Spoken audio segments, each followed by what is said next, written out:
Get ready. English Senior 1971 October. Start. Mr. Vice Chairman, I would like to divide this problem into two broad aspects. One is a law and order problem. Once we abridge the constitution and alter the fundamental rights, then it is almost an invitation to people take up the challenge. I may tell this house through you that if one feels very strongly and very sincerely about anything, he is expected to take or be cognizant of the consequences. Therefore, let us not look at this problem merely as a law and order problem, but as a problem, as my friend Mr. Bhupesh Gupta has put it, which ought to be solved in the political sphere to get a political solution for that.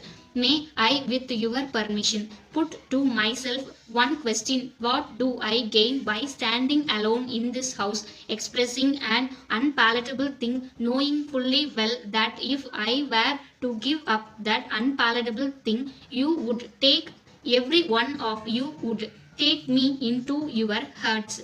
What do I get by standing aloof and alone? You should understand the psychology behind that stand. Please do not think that I am pressing for it for the mere novelty of it. There is frustration, a very intense and very growing one, among a section of people of my part who definitely feel that the present political setup, the federation, is not going to deliver them the goods, and that is why, after having had the experience in this federation, not only the members of my party but members outside my party too feel that unless something radical is thought of, unless some new kind of political setup is created, this federation is not going to stand the strain and stress of the times. Of course, the minister was kind enough to state that even without this amendment, the constitution is very clear that the talk about separation is repugnant to the constitution. I may point out that juries are divided on that point, and I quote the opinion of one jurist of this august house. I am quoting Mr. Sapru. He has written a very persuasive, a very lucid article, not for separation, but against separation, in one of our English dailies, wherein he has said about the preamble to our constitution and has said that it is a sovereign republic, since our constitution is not rigid, since amendments are allowed, since our constitution is purposely made to be flexible.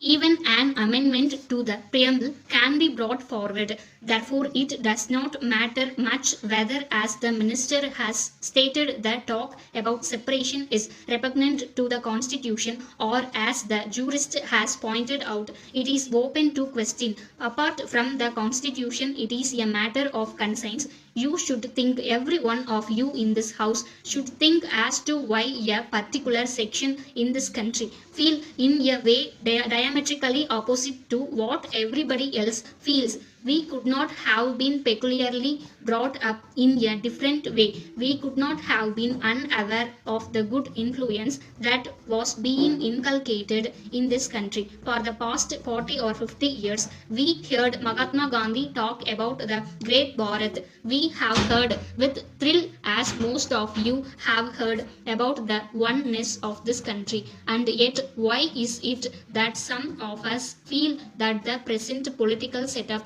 of such a federation makes the state become almost like a colony? Why is it that we should feel in that way? Dear sir, some time back the Indian Airlines Corporation conducted successful proving flights to Cochin and other airports in the south. The public were and are still hoping that Indian Airlines Corporation would be introducing their Boeing service to Bombay and Madras from Cochin. The existing flight is inadequate. The Boeing aircraft is specifically designed to operate from runways with a length of 5,000 feet. I also gather that Indian Airlines Corporation is contemplating introduction of a Boeing service from Bombay to Trivandrum instead of Cochin. The reasons being that there are port trust cranes around the airport in Cochin projecting to a height of 200 feet